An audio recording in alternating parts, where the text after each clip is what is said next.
Okay, I have been on this ruthless pursuit to purge any clothes that I'm not actually wearing. Like, if I haven't reached for it in months, it's gotta go. I am trying to be really intentional about what I bring into my closet right now, which means I am only buying pieces that I know I will actually wear and use.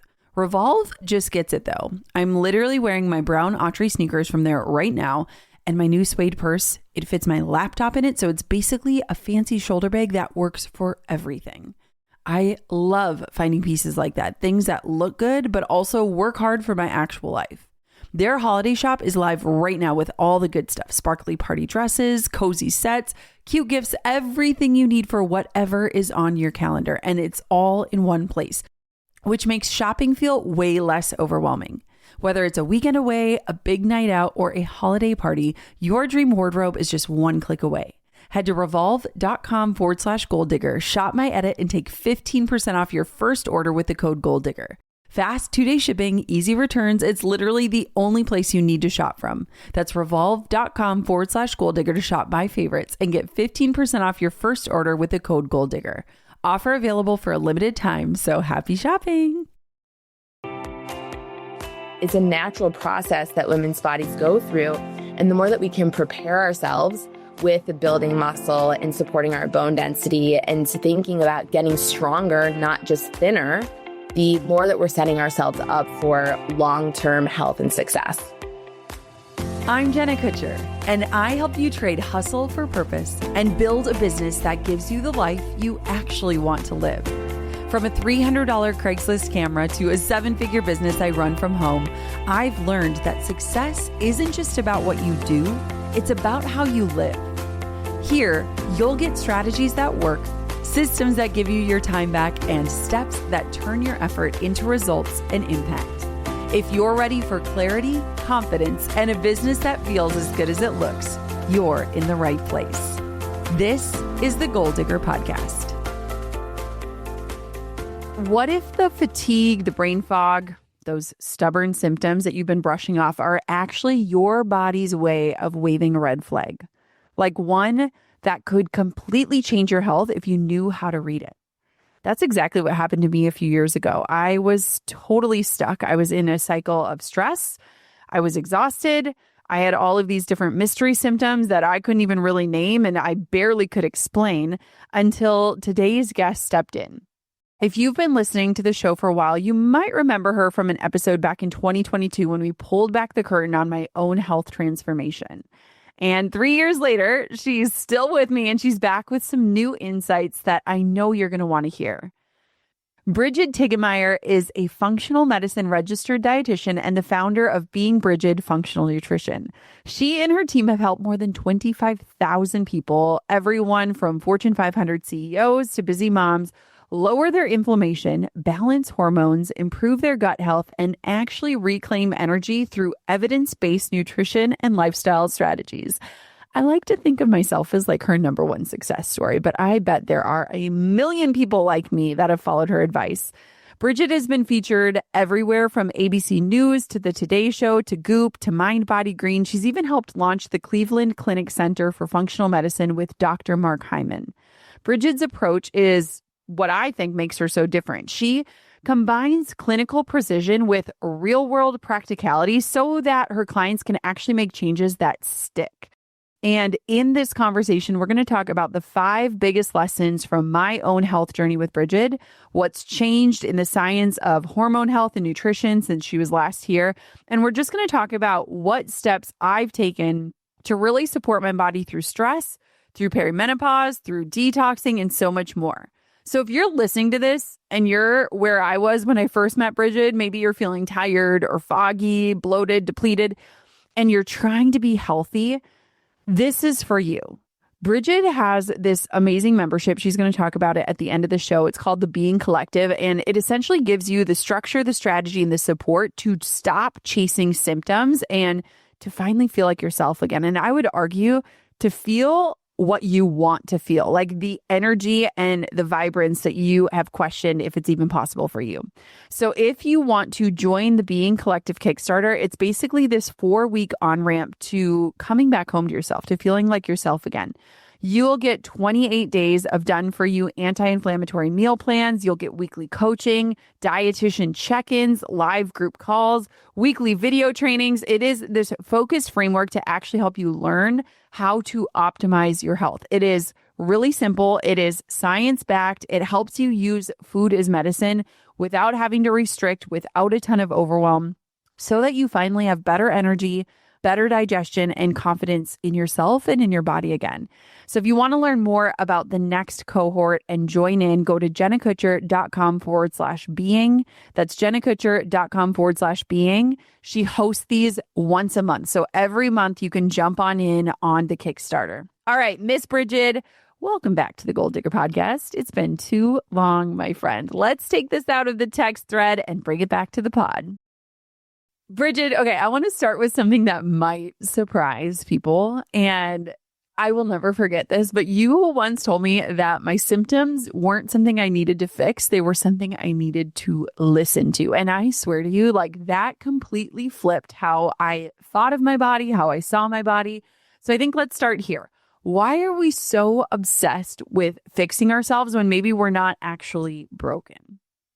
If I think back to our first conversation and the Jenna Kutcher that I talked to in January of 2022 when we first started working together, that was definitely something that we went into over and over. The fact that your symptoms are oftentimes an indicator that something underneath is happening that you want to pay attention to, that our bodies are craving for us to listen and be able to respond to what is happening underneath the surface instead of just constantly like putting Band-Aids over the things that we're experiencing, or like you said, feeling like we're constantly obsessed with having to fix ourselves. And I think instead of thinking of it as fixing yourself, thinking of it as how can I listen to better understand what exactly is happening so that I can optimize where I'm at in my life, so that I can feel the energy and the vibrancy and the health that I know that I'm worthy of feeling. Okay, I literally remember exactly where I was when we did our first conversation. We were in Arizona. Little Quinny was like in a tiny stroller. And I remember telling you, like, I was just so nervous and anxious because my book was coming out like 6 months from then. Like when I first talked to you, we were shooting promo stuff for the book. And I was thinking like, how in the heck am I going to get a book out into the world, run my business, and mother 2 kids? Like, I think I was just so worried, like, am I going to have the energy required to do that? And I will say that when I first started working with you, I was coming at it from such a different place than maybe I had in the past in terms of like health, where before I would look at like, how can I lose weight or what does this look like? And this time it was like, how do I like create energy in my life? I don't think the entire conversation we talked about, like, well, what do you want to look like? Right? Or like, what do you want this scale to say? It was like, how do you want to feel? And that was so transformative to me. And I think that oftentimes we look at symptoms and it's like, we look at them as what's wrong with ourselves, right? Like as women, we're constantly just analyzing, how can we do better? How can we be better? Am I enough? How do I do more? And it was really an interesting thing to think of, like, these are signals. They're just like talking to us. They're telling us like what might be going on behind the scenes and like inside of your body. And so I think we should start with like, let's get specific here. You know, we've worked together literally over the last 3 years. And so I've made a lot of changes. I mean, I think the person I am today compared to the person you talked to that first time is an entirely different being. But let's break down 5 of what we think are the most important shifts that you had me make, that I made, not just about like what changed, but like why those shifts mattered. Because I want people to understand the deeper principles, not just like take a routine and say, okay, I'm going to copy this and I'm going to get results. You are an entirely different person than when we first met 3 years ago. And I remember exactly where we were as well, where you were and where I was and where Quinn was. And I think before even getting into that, I'd like to just pause and acknowledge how far you've come on your health journey. Of course, everyone has been, all of your followers have been so obsessed with, you know, like, oh my gosh, Jenna looks like a different person. She's glowing. She's energized. Your body has completely transformed, like so many things. But you have consistently come back to the fact that you have focused on feeling really good and healing your body from the inside out, which is what I think is so beautiful about your overall experience, in addition to the fact that you really held on to that future version of yourself that you were initially dreaming about when we talked in January of 2022. And so often I think that it's easy for us to create that future version of ourselves, but it's not always the easiest or most realistic for everyone to continuously show up for themselves day in and day out.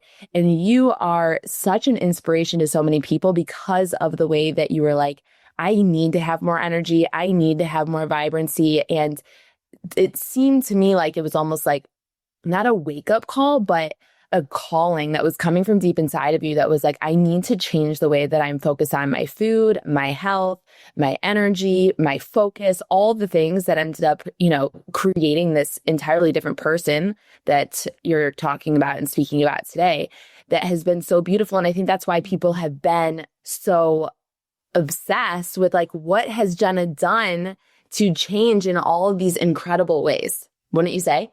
Oh my gosh. I mean, Brigid, this morning, I woke up at 5:45 and worked out. When I used to do podcast days, I would like literally plan to like sleep until the last second, and then I would be on the couch afterwards. And I baked 2 loaves of bread this morning. I worked out this morning. I have aminos. I am stacked and ready to go. And it's just, I think people can hear it in my voice, right? Like it is a whole different energy and a whole different vitality. And so it's just crazy to me where I was like, oh, wow, I have a really busy podcast day. I'm going to get up early and work out tomorrow. Like that type of thing is like signaling, wow, you have come a long way. Like when we first talked, I hated working out. Working out to me, it was like, I have to do this and I should do this, but I don't want to do this. And now it's like, oh my gosh, I get to do this. This is so great. Oh my gosh, I got to get in there. And so, yeah, so much has changed. So let's break down, what do we think the 5 things are? We can do this collaboratively if you want. So when we talk about the first 5 things, I think that if we summarize the key initial factors, actual physiological factors that we focus on, that may help. And then we can dive into habits if that's okay. Yeah, let's do it.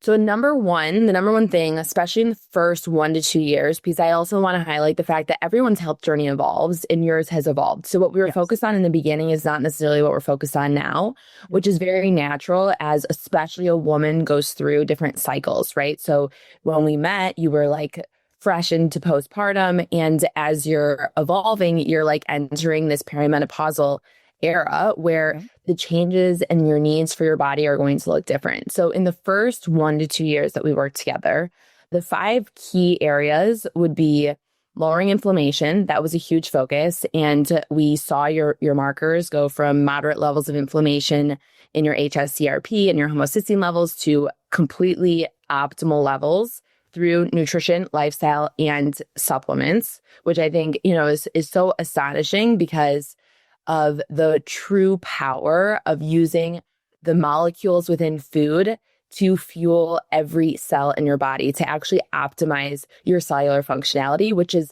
possible when you're able to lower inflammation. So number 1 was lowering inflammation. Number 2 was supporting blood sugar balance, because when we ran your initial labs, you had insulin resistance. Your fasting insulin levels were fairly elevated. And we had talked about all of the ways to help to optimize insulin sensitivity, to be able to support your blood sugar balance, and shifted so many of the ways that you ate. And then you layered in the sleep, and then you layered in the exercise. And that significantly optimized your fasting glucose levels, your fasting insulin levels, your hemoglobin A1C, and your other blood sugar markers. We also focused a lot on stress reduction, chronic stress reduction, your cortisol levels, and your thyroid health, because these are really the foundation of a woman's hormone pyramid. So I think of cortisol and also insulin as being those 2 primary hormones at the base of our hormone pyramid. Then you have your thyroid, and then you have your sex hormones at the top, estrogen, testosterone, progesterone. And the sex hormones are more of like the sexy place that people want to start, but we focus on the opposite of really creating a strong foundation because of the way that chronic stress can deplete our sex hormones and also deplete our thyroid hormones. And so focusing on optimizing your cortisol levels and implementing more stress reducing practices and things that we can talk about today.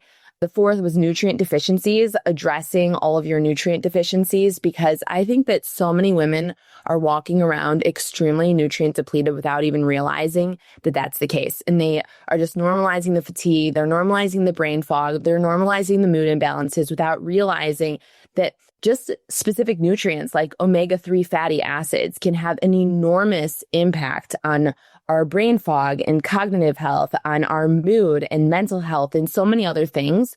So just, one example was getting your omega-3 levels optimized to be able to support lowering any kind of brain inflammation and supporting overall hormone balance.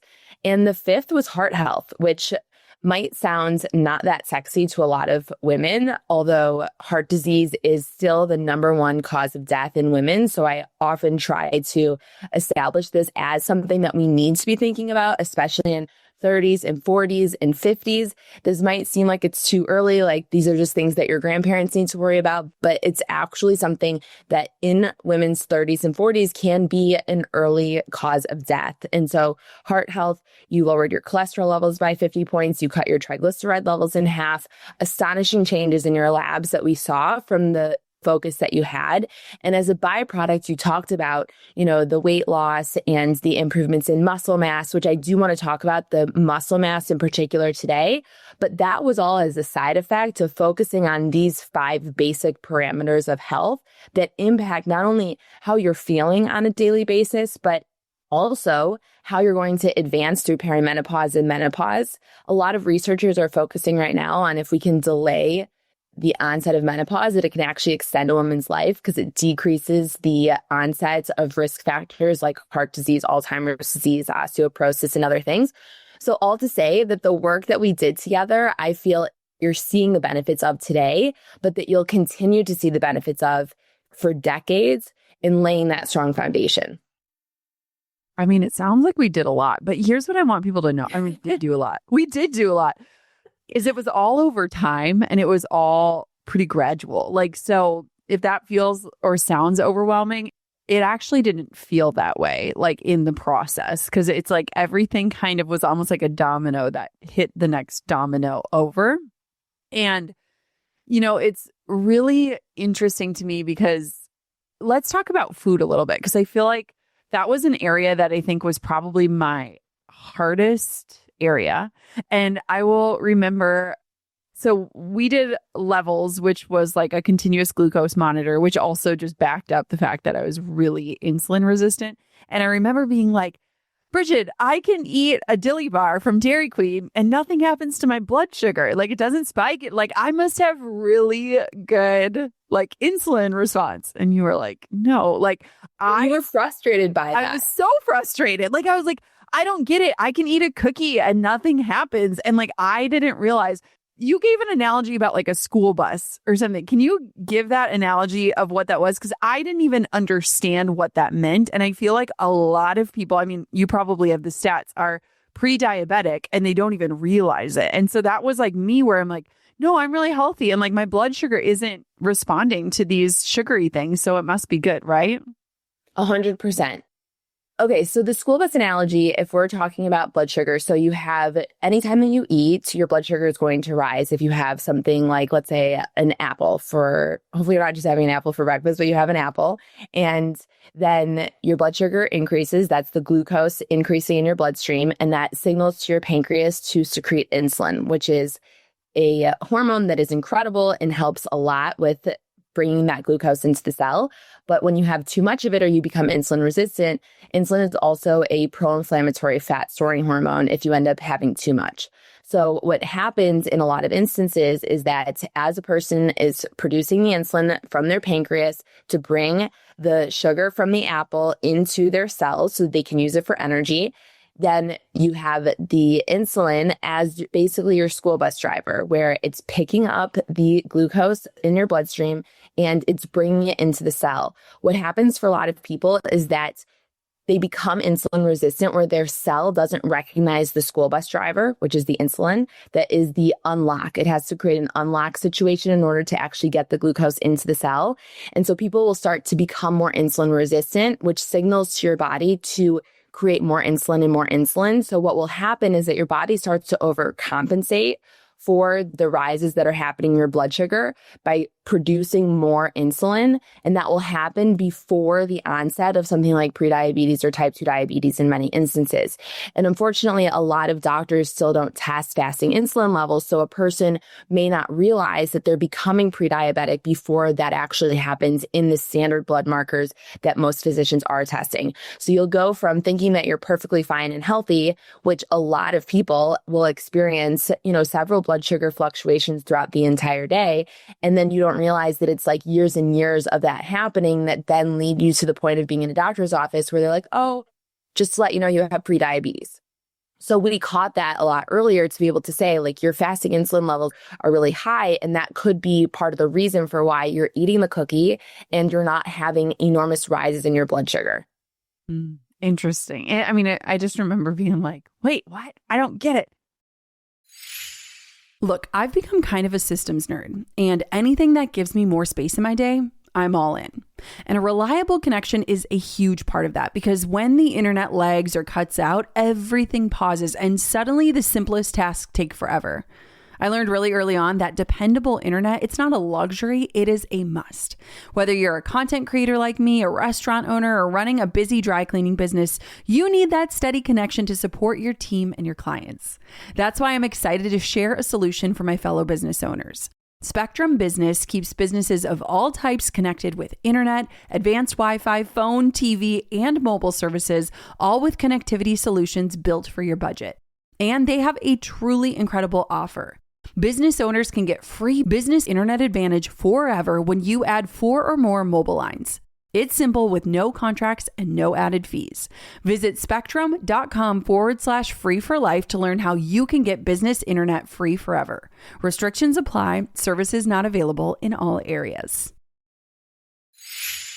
When we were young, we dreamed of castles and fairy tales. And as we grow up, those dreams might shift into building something real, like starting a business. You need a website, payment systems, a logo, and a way to reach customers. It can all be overwhelming and confusing, but thankfully, that's where today's sponsor, Shopify, comes in. Shopify powers millions of businesses around the world and 10% of all US e-commerce, from big brands to folks just getting started.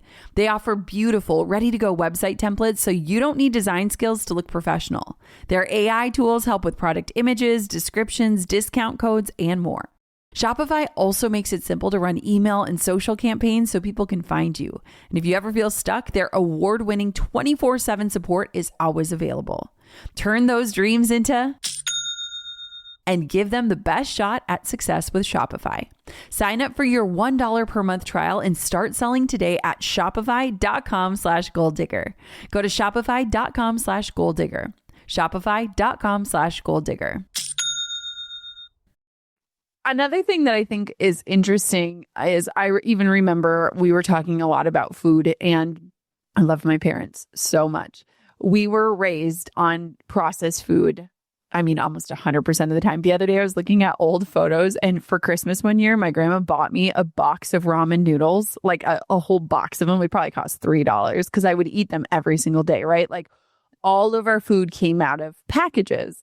And I almost was raised, and I've literally been thinking about this a lot lately, with this belief that like good food is made in a lab. I mean, like that is literally what I think the actual belief was, is like, how could anything natural taste as good as this?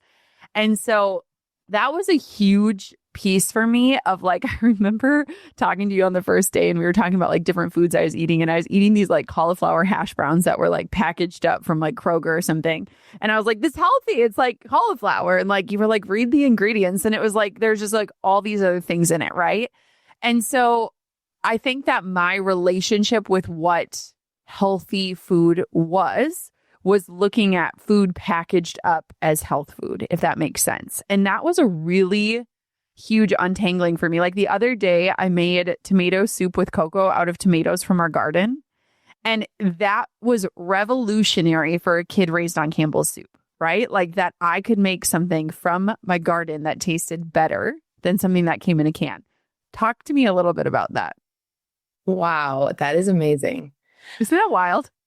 What was likely happening, and this happens to so many people, I mean, your story is the story of so many others, is that the foods that you're eating are hijacking your taste buds, which makes you continue to crave these ultra processed foods that have been chemically manufactured to be at this bliss point that food scientists are paid a lot of money to create, that has the proper ratio of fat, salt, and sugar, typically, that leads you to not being able to say no, that leads you to needing to continue to eat more and more and more and feel like you have no control over the foods that you are putting in your mouth or the quantity that you're putting in your mouth.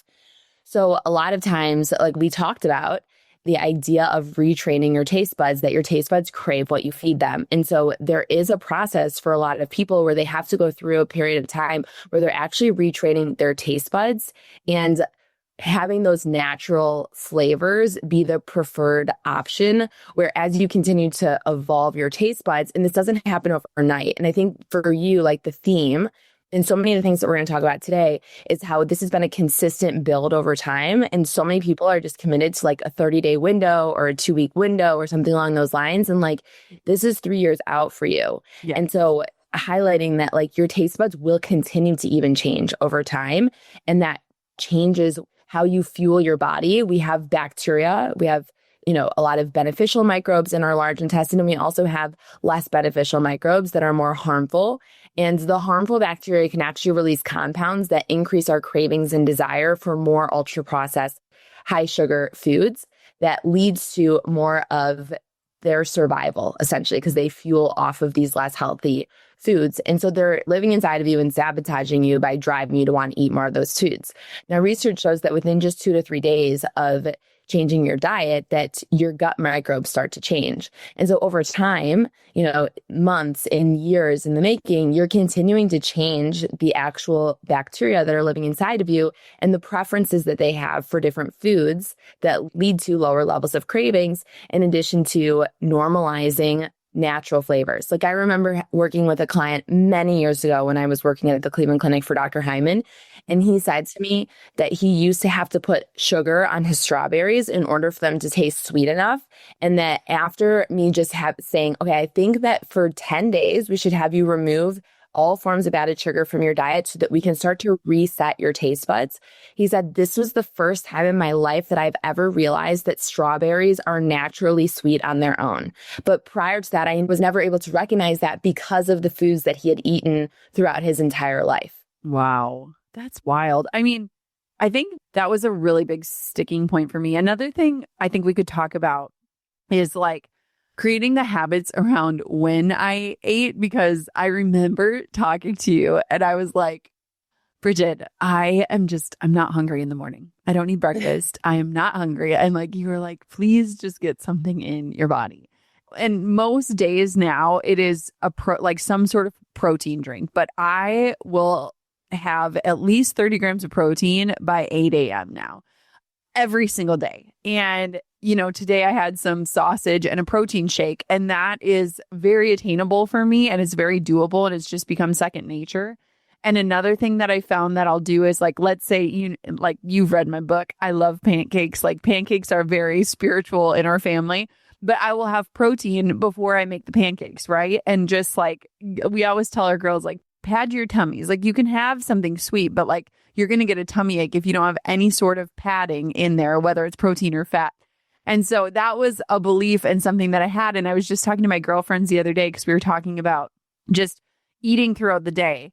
And like so many women will not eat anything. And then all of a sudden it's like lunchtime and we're starving. So we're just ravenous grabbing for anything. Or we're like, well, it's already 3:00. I might as well just wait till dinner, right? And then it's like by that time, you are so depleted. You have nothing in your body. And so I feel like I had to really relearn how to eat, which is so weird, but also just really think through, okay, what am I getting out of this food? Like, what does the protein look like? Like, how am I going to feel after this? The other day I ate a lunch and it had, I think it was like 45 grams of protein. And I was so satisfied and full. And when I looked at it, I was like, that's not going to fill me up. And I was like, oh my gosh, I feel so great. So talk to me about this a little bit. So if you are able to get enough fiber and protein, then it does increase your satiety hormones. That helps you naturally understand, I am satiated and I don't need to continue eating. So it can help with actually regulating your food intake without even needing to obsessively count calories.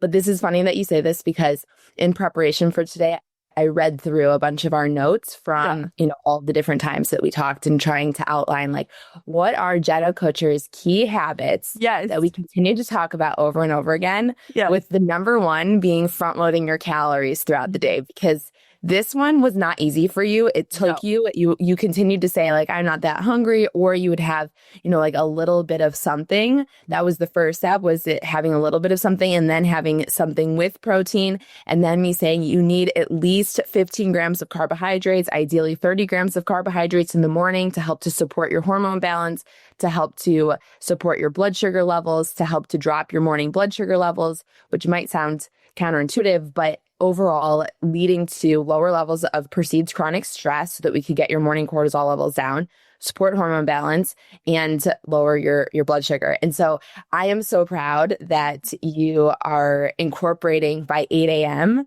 as much as you are, because that was not an easy one for you. No, it wasn't.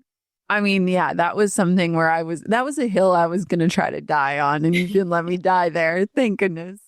But it's so normal for women to say, I'm not hungry in the morning, and you have to retrain your body. And I feel, there is a significant amount of research behind intermittent fasting. But if you're going to do something like intermittent fasting, one, you need to understand what is your stress capacity, because intermittent fasting is a hormetic stressor. So for certain women at different phases of their life, it's not necessarily the first thing that I would recommend. If you already have too many other elevations in perceived stressors or hormetic stressors, which we can talk about.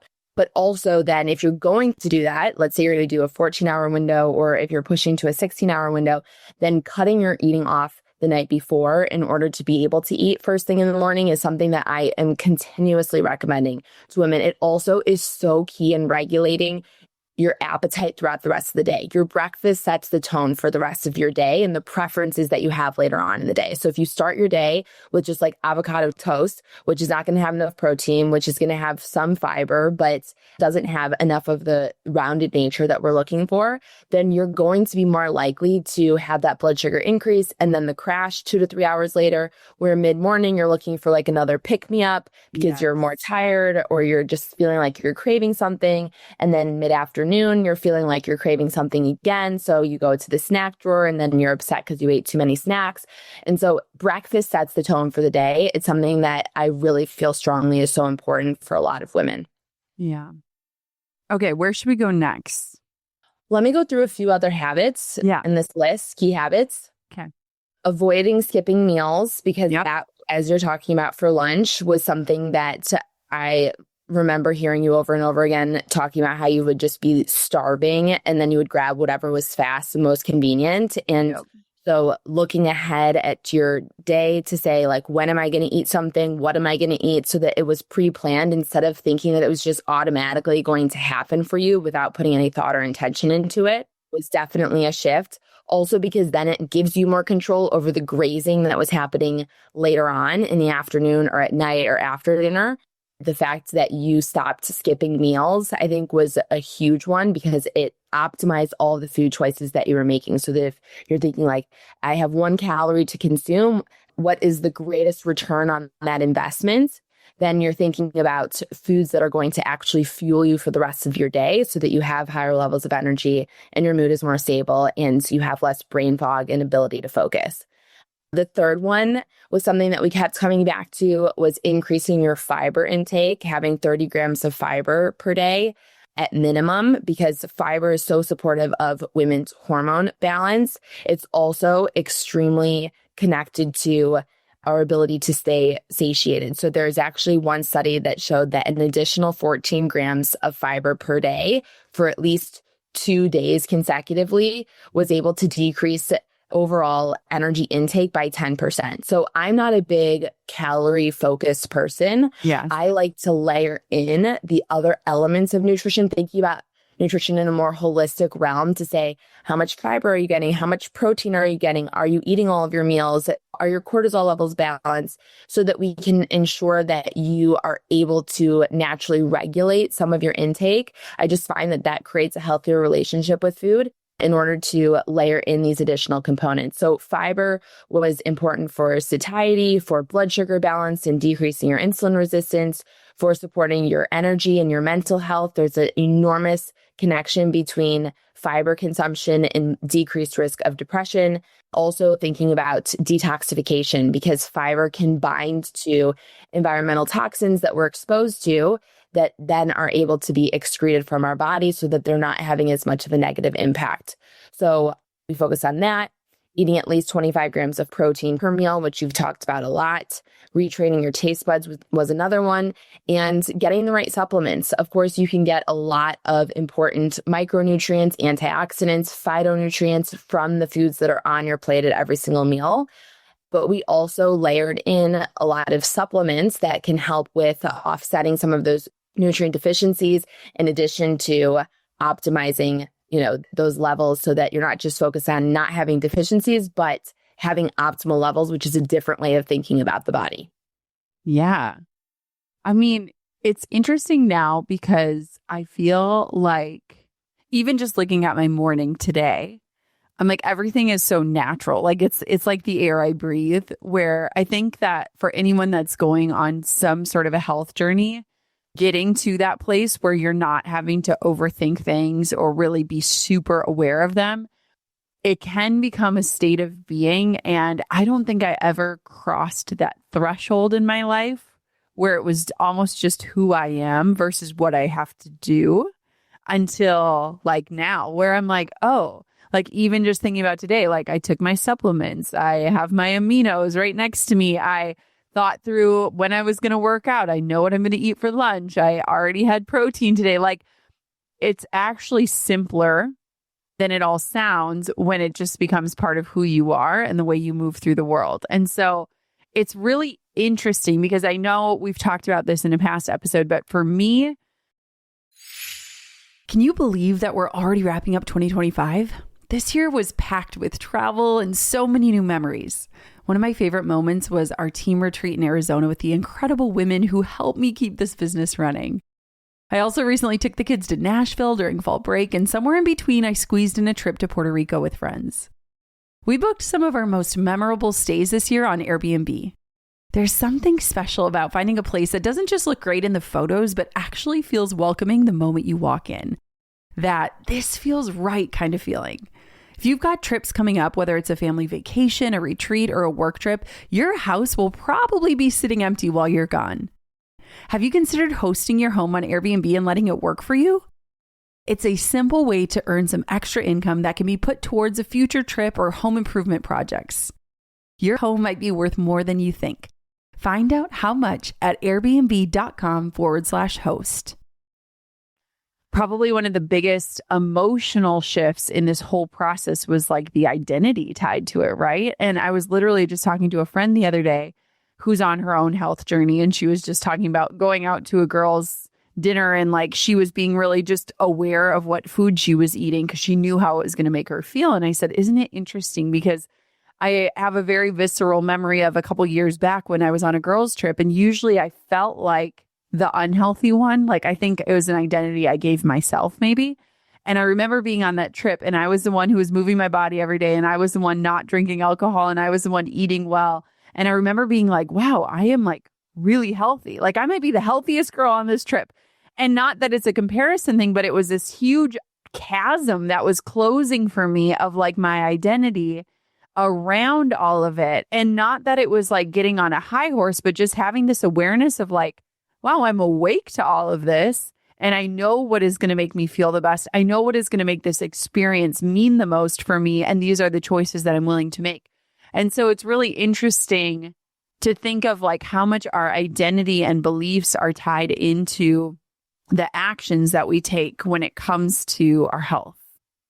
I remember you voice noting me after that trip Yeah. in telling me about like how good you felt with being able to be as consistent as you were.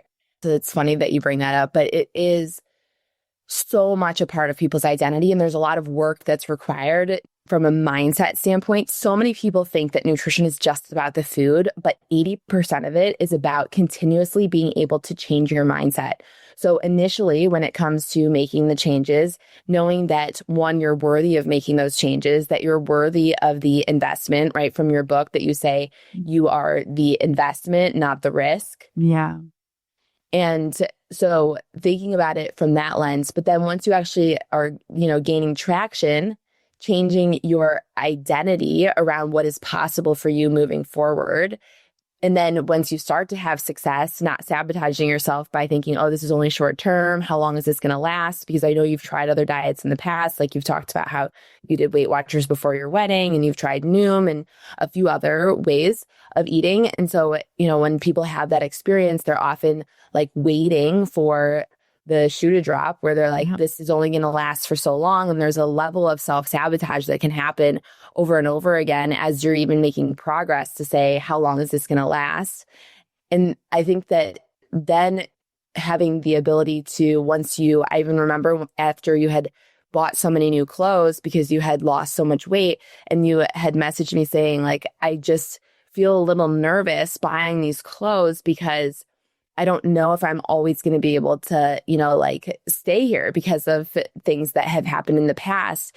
And so there's a level of being able to surrender and lean into what you're fully capable of and embracing the science of neuroplasticity, which is this idea that you can rewire the way that your brain actually functions and what you're capable of. But so much of it has to start with continuing to up-level your belief of what is possible for you in your life. It's crazy too, because I have been the same exact weight for the last 2.5 years. Like my weight has not changed. Weight is not a part of this in terms of like how I want to feel and like muscle, which we'll talk about in a minute. And so it's interesting to me because it's like once my body got back to a place where it felt really healthy, which by the way, like what I weigh now is 20 pounds heavier than I was when I got married, right? Like it's crazy to see how many different versions my body has been through with miscarriage and pregnancy and breastfeeding and being a collegiate athlete. Like I think so many women have held so many different sizes, so many different weights. And like right now, like the weight I am and the weight I have been, it feels like the strongest, most healthiest version of myself. And it hasn't changed. Like it fluctuates during my cycle, but like I know that this is my point where I feel the best. And so it's been really interesting too, because it's like I take that pretty much out of the equation. And it's like, how do I feel in my clothes? How do I feel in my body? And how do I move through my day? Those three things to me really are like the signifiers of like where I'm at in my journey. You said we were going to talk about muscle mass. Let's talk about that before we run out of time. Muscle mass is so incredibly important for decreasing your risk of all-cause mortality, of supporting your brain health, of decreasing risk of dementia, of decreasing risk of osteoporosis and fractures. It wasn't until recently that I actually realized that the likelihood of dying after a fracture is about the same as dying after a breast cancer diagnosis. And I feel like as a society, there's so much awareness around breast cancer and so not enough awareness around the role that muscle mass plays on our bone health and our bone density, which we lose up to 10% of, and even potentially more as a woman transitions from perimenopause to menopause, if we are not thinking proactively enough with strength training and enough protein and potentially hormone replacement therapy and other things that can support women in increasing our muscle mass. So muscle helps with decreasing insulin resistance. The bigger that your muscles are, the more that they can soak up glucose and decreases that insulin resistance, which also leads to lower levels of inflammation. Your muscles actually release anti-inflammatory messages throughout your body.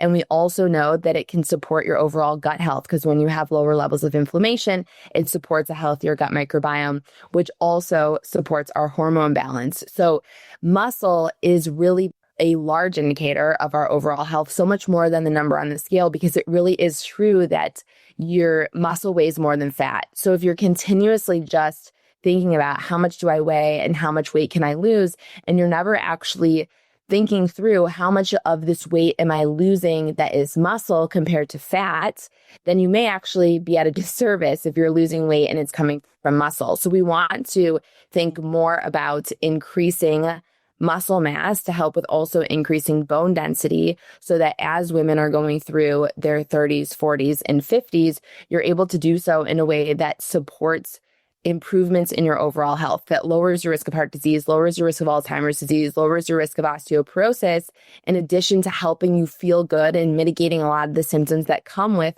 perimenopause and menopause, which I feel like can sometimes be positioned as such a, doom and gloom situation, but it's a natural process that women's bodies go through. And the more that we can prepare ourselves with building muscle and supporting our bone density and thinking about getting stronger, not just thinner, the more that we're setting ourselves up for long-term health and success. I am so committed to entering my 40s in the best shape of my life. I mean, I think I could argue that right now I'm probably in the best shape of my life in terms of health and mindset and nutrition and all of the different things. But like, girl, I'm going to be hell-bent on walking into that next decade the best version of me. And I'm already on my way, but I'm so excited about it. Okay. So if somebody is listening to this and the new year is around the corner, and I think, I often think of the new year as like the time of resolutions and the new diets and all of the crazy media coverage that we get on like new year, new you and new body and all of that pressure. What is a different approach we can take as we kind of enter into this next era, both whether it's the new year or a new era or a new stage of our lives? I would say thinking about your nutrition and your health holistically by addressing the factors that contribute to healthier aging as women.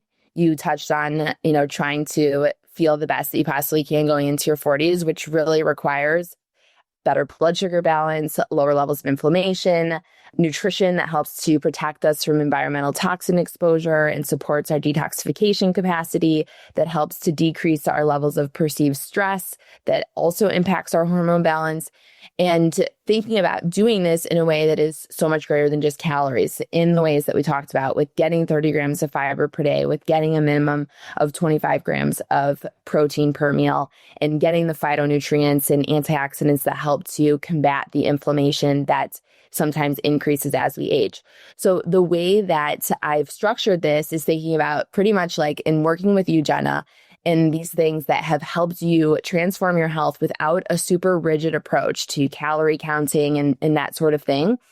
I created a membership program, the Being Collective, where every single week I create with my dietitians meal plans that meet these nutrition principles so that we can help women feel like this is possible in a way that's simple, that tastes good, that's enjoyable, that isn't extra rigid, and that checks the boxes on these various aspects of the things that we talked about today from a nutrition standpoint. So I created a membership called the Being Collective. And every month we launch the Being Collective Kickstarter, which is your 4-week on-ramp to the process where you follow 28 days of anti-inflammatory meal plans. That also includes live coaching from myself and my dietitians, talking about all the mindset shifts and the nutrition science behind truly making changes sustainable. And so we have the Being Collective Kickstarter that will happen in January that I would love for your community to join us for, so that they can structure their meals and incorporate a lot of these habits that we've talked about today. So the Being Collective Kickstarter, you can join us in January to set the new year off in a more sustainable approach to nutrition. And if you're listening to this after the new year, we run a new cohort every single month, a new on-ramping program, so that you can then experience that 4-week on-ramp into then the Being Collective membership, where we can support you in thinking about nutrition holistically. And we also have VIP upgrade options if you're interested in doing labs and other things like we talked about today to better understand your personal nutrition needs. Okay, I am obsessed with this. And I leverage. So I recently did an episode where I just talked about how we have somebody that helps us with food prep because it was just literally a sticking point in our lives and probably our top marital argument of all time.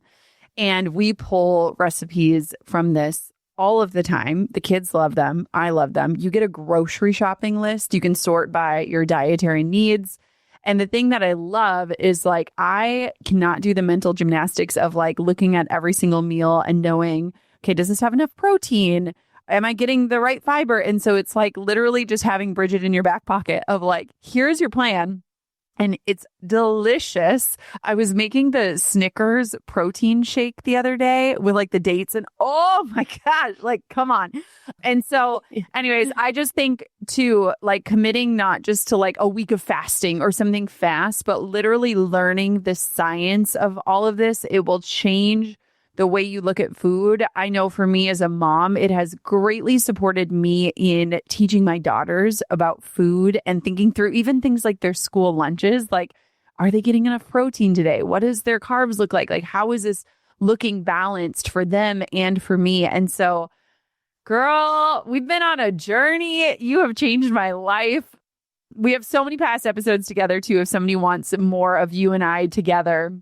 But just thank you for walking with me through this whole thing. And thank you for really just kind of being like the little engine behind me that is showing me what is possible and how I truly could unlock this level of energy that I didn't even know was available to me.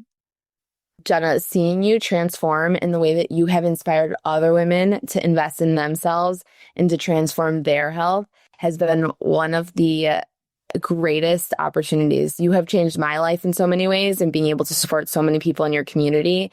And I can't explain how much I appreciate being a part of your health journey. Where can everybody find out more and join in the program? Let us know. Give us all the places. So you can join the Being Collective Kickstarter at jennakutcher.com/being. You can find me at Being Brigid pretty much everywhere. So my website is beingbrigid.com and my Instagram is Being Brigid. I have a podcast now that's focused on women's health and the power of using food as medicine called The Being Brigid Show. That's, I think, all. Awesome. Thank you so much. Thank you, Jenna. Some of these conversations literally just fly. Like I looked at my clock and I was like, we need to do part 2. We need to do part 3 on this. There is so much I want to talk about. And I know there's so much you're probably curious about. For me, looking at where I am today, I honestly don't know if the past version of me even thought that this was possible to feel energized, to wake up when the moon is still out and get movement in joyfully, to feel equipped to make the best decisions, to be the healthiest version of myself. Like the past me would not even recognize this version of me. And let me tell you, she is not done yet. I am dead set on entering the next decade in a few years, being in the best shape of my life. And not just the way I look, but the way I feel. Like I know that that is what is ahead of me and it excites me to no end. I didn't know how good could feel until I met Brigid. If you want to join the Being Collective Kickstarter, I highly recommend everything that woman touches. She has changed my life in ways that I can't even express, but ways you probably can see. Go to jennakutcher.com/being. That's jennakutcher.com/being. And sign up for her Kickstarter. It is a 4-week on-ramp process that will change the way you look at food, that will change the way you understand the science, that will help you shift your identity, that will have you starting to ask yourself questions of like, is this what the healthiest version of me would choose? And I just cannot sing her praises more. I really, really owe so much to her and her work in my own life. And I just feel like I'm a walking, talking, energetic billboard for what she does.